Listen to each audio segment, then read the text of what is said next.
So my name is Hassan Yongala. Hassan.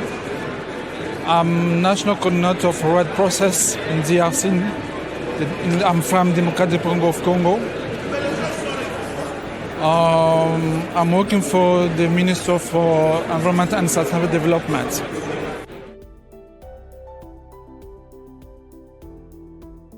Bon, par rapport à votre première question sur le commerce juste et durable, bon, les éléments clés de la durabilité, on sait tous, c'est qu'on doit pouvoir exploiter les ressources sans déranger les équilibres, leur cycle de reproduction. Et pour ce faire, il faut éviter des pratiques telles que qui exacerbent la production de gaz méthane et consorts.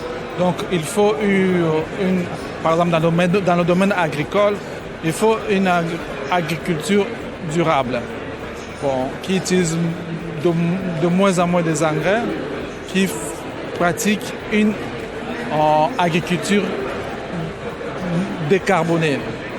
Et cela a un coût. Donc il faudra, pour que les choses soient justes, il faudra que les gens payent le prix qu'il faut. Et d'autant plus quand vous regardez, vous allez sur le marché, les produits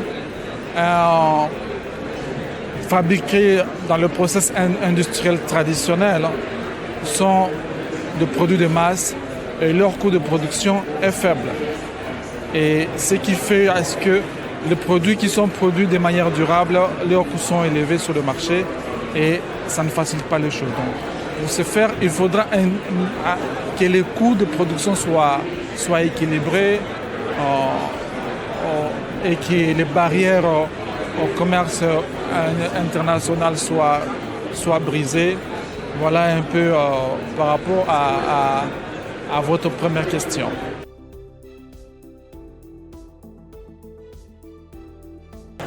Bon, le problème, j'ai en quelque sorte un peu cité les quelques problèmes, notamment le problème lié aux barrières à l'impôt ou à l'exportation.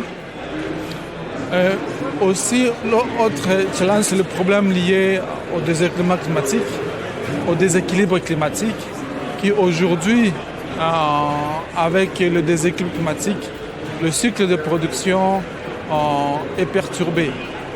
Et notamment, par exemple, dans les zones où on fait l'agriculture fluviale, par exemple, les pluies deviennent de plus en plus rares et ça ne facilite pas une bonne production.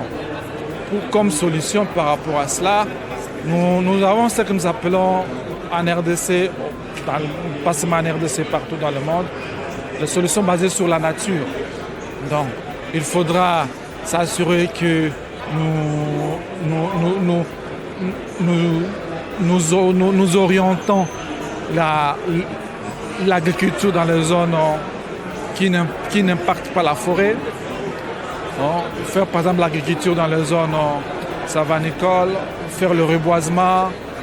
Lorsque on coupe une forêt pour des raisons agricoles, nous devons penser à reboiser afin d'équilibrer ce qui a été détruit.